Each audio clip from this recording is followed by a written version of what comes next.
I started this channel, I never in my wildest dreams would have imagined the things that I got to experience because of the channel, due to the channel. I have to be honest with you, in every year there was a real highlight for me. The channel started in May 2021, and that was the big year, of course, of ABBA's release of the Voyage album. The following year, suddenly, I got an invitation to visit the world premiere and the first night, so basically the first 2 nights for the ABBA Voyage show in London. I was there, I was front row in the first night, witnessing all 4 members of ABBA together on stage. It was wild, it has been surreal ever since. My gratitude goes out to those individuals who made all of that possible. And the following year, suddenly, I had another invitation. And this one was really strange, in the most positive way, really astonishing. It was astonishing for me to receive a message like that, an invitation like that. And that was simply, basically, inviting me to come to Lidingö to visit the home studio of Agnetha Fältskog's friend and producer Jörgen Elofsson. Of course, he wrote and produced Agnetha's solo album A from 2013, amongst many other successful things coming from Sweden over the last few decades. And this was certainly one of them. And last year he kind of reunited with Agnetha for another brand new song, Where Do We Go From Here, and for the new album A+. So as part of that, I was invited to come to visit him and talk to him and do an interview, and I had completely free rein. There were no rules at all. And I really took my time, probably a little too much. I spent a lot of time together that afternoon with Jörgen Elofsson, but it was so exciting to be there and to visit that place in Lidingö. I will never forget those memories, being there and, standing at the shore at the waterfront, knowing that, in a few minutes I will go there, because his home studio was just around the corner of that waterfront. It was exciting in the most positive way. I was so thrilled, and I will never forget those memories. And then walking to the home studio and being greeted by him and meeting him. And what came out of that is a 30-minute interview that I put together for this channel. I put it together, of course, last year as part of the release of A+. And my aim was to get to know the project, of course, trying to understand the project and the aim for A+. But I also wanted to try to get to know Agnetha Fältskog a little better as a person, as an artist, from the point of view, from the perspective and experience of her friend and producer Jörgen Elofsson. And so that's what I did. And for today's episode, I want to go back to that interview, present it to you in a shortened form, which focuses on that part about Agnetha Fältskog as a person and artist. And you might have seen it already, of course, but I have to show it to you every year, once at least, probably, because this is, in those 3.5 years, this is so far my personal highlight that I have done, that I've been able to do for this channel. And so I have to go into the archive and repeat it for you. But also doing this because, as you know, so many new subscribers come to the channel and they just don't go back to all the videos, and they might miss this one or that one, or this very special one. So this is for you, this is for all of you who care about my very special interview with Jörgen Elofsson, my conversation. And by the way, I have never done a professional interview before, and they knew that.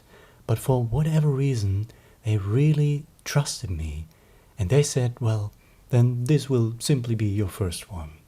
So here it is, my first ever interview about Agnetha Fältskog, the person and the artist.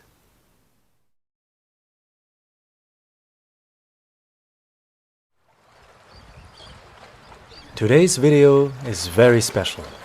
This is an exciting episode. Folks, we are invited to talk to Agnetha's friend and producer Jörgen Elofsson. And this island happens to be the same place where the ABBA members used to live in the 1970s. We were there last year. Today we are in search of Agnetha Fältskog, the person, the artist, singer and songwriter, and her latest project, ABBA. Jörgen's home studio is just around the corner from that shore. Let's go there.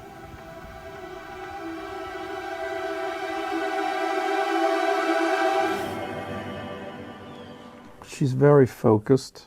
She did have the song back home, she was, working it through, learning everything about it. She always writes things down and make sure she's very effective in that way. So once she comes to the studio, she knows what she's going to do. I can't say that for a lot of new artists, but she's like an old pro, the way they used to be, very prepared and knows everything. So once she came in here and once we started working, I think effective time was 1.5 hours for her to go through everything. 1.5? Yeah, like effective time. It's like, you're making a movie. All the lines are different scenes, you got to get them right, so we wanted to feel like it's, like in the old, sort of in the old days when, there was a lot of voices, her and Frida's, and, packed it up to give the song a lot of push. But you still hear her through, she cuts through like a knife, She loves stacking vocals, like she loves harmonies. She's very good at harmonies. She comes up with the harmonies herself. She wants, oh, can I try that? Can I do this? So once she had done it for 1.5 hours, I knew I had everything. She was very nervous afterward, like, oh man, it wasn't good, oh no. And I was sitting here feeling, wow, it's so good. So it's a different world between, because she wants it to be so good, and she don't know if, oh, am I good enough? Is it going, where my voice, I'm not sure, and all those kind of things. But she's always a bit like that, I think it's part of being that professional, you want to give everything. You want to do such a good job. And being an artist, you carry an insecurity as well. Because if you're secure, you can't be an artist, So you have to be both insecure and great at the same time. Because it's the insecurity that drives perfection.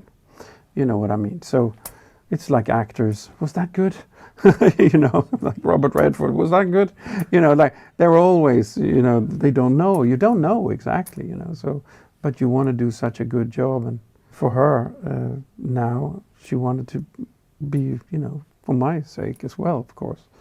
Because that's where we are really in the relationship. We want, I want to make good for her and she wants to be good for me. We try to keep that legend going.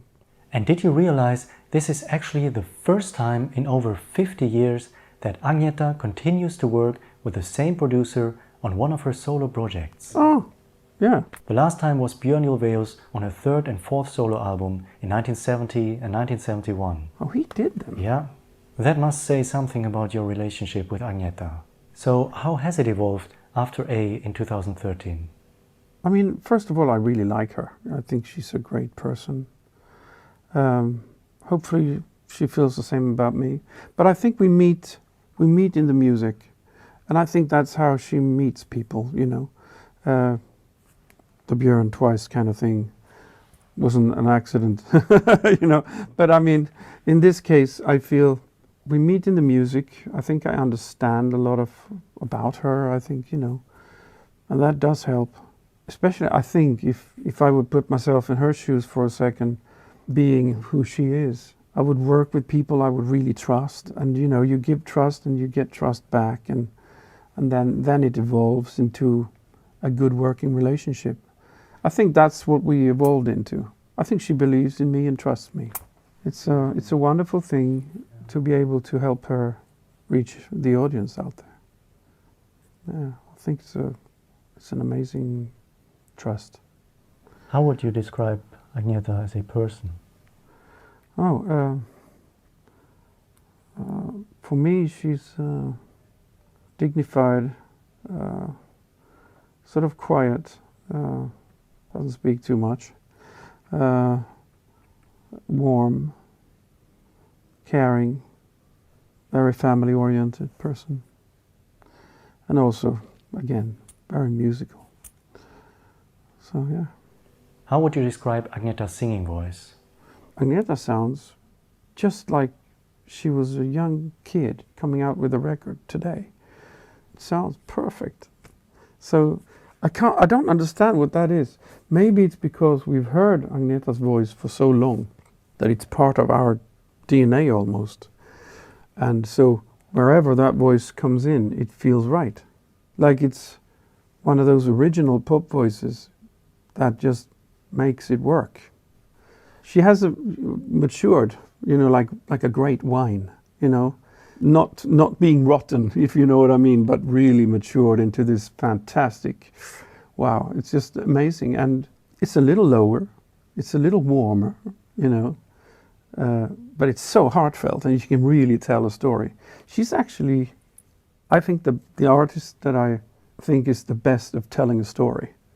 You know, when she sings, she's telling the story, because that's how you follow her in the music. Every word it's like an actor playing a different scene. Here she's sad, here she's happy. You know, you can really hear that in the voice, and it's just getting better actually. ABBA sound engineer Michael Bitretto said something similar about Agnetha and Frida, that they are one of the few or the only artists that he worked with who can be technically brilliant, but at the same time emotionally convincing. Yes.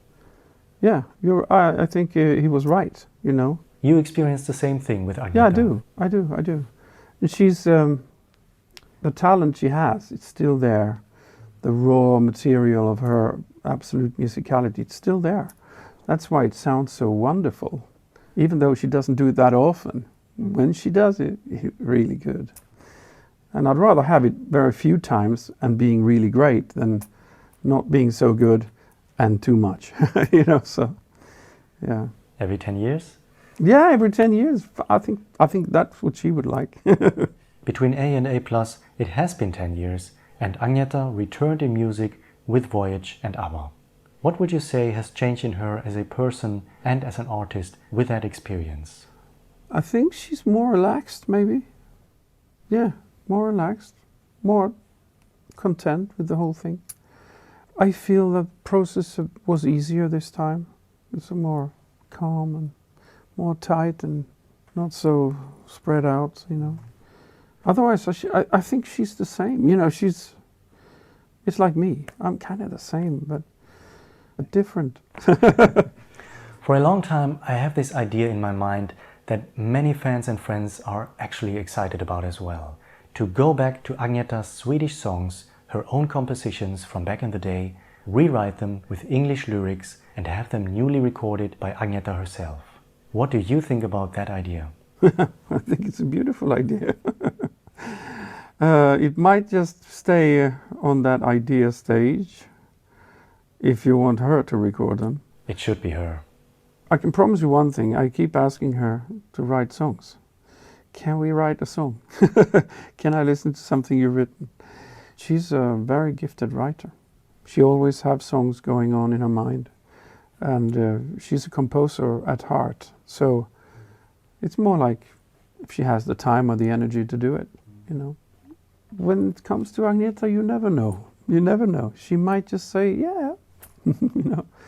I continue asking her from time to time, you know, because I love working with her. I think it's fantastic. And for that, I want to say on behalf of myself and many fans, you gave us an exciting time with so many memories and arguably one of Agnetha's best solo albums. For me, that was the first time ever to witness the release of new recordings by any of the ABBA ladies. It was certainly one of the biggest highlights in my 20 years of being a fan. And now, 10 years later, you bring Agnetha back again. And I know that many younger fans are experiencing this for the first time. Wow, it's crazy. I don't know. You know what? When I was a kid, you know, she was there on the radio constantly. We had a radio in the kitchen, it was on. I heard a lot of her songs there. You know, Swedish top, you know, top music, whatever, top 10, you know, she was always there.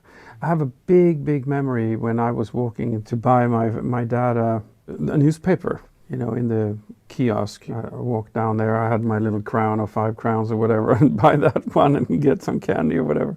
And then that was on the newspaper flash, you know, news flash, boom, breaking news. Agnetha getting married. And I really remember that moment. I was there. She was riding in a horse carriage with Björn and waving, you know. And I kind of never forget that little moment I had there. So to have this honor, really, what it is, to have someone like Agnetha wanting to work with you, it's like there's some amazing power when you get to work with somebody you listened to when you were young. I mean, we couldn't, in our biggest, craziest dream, imagine that she would go on a stage. So she surprises people. And she surprised us now by making a new song and doing this project together with us. I mean, that's a big surprise. It's a wonderful gift. It is. So from my heart, from our hearts, I say thank you so much. You are so appreciated. Thank you so much for having me here.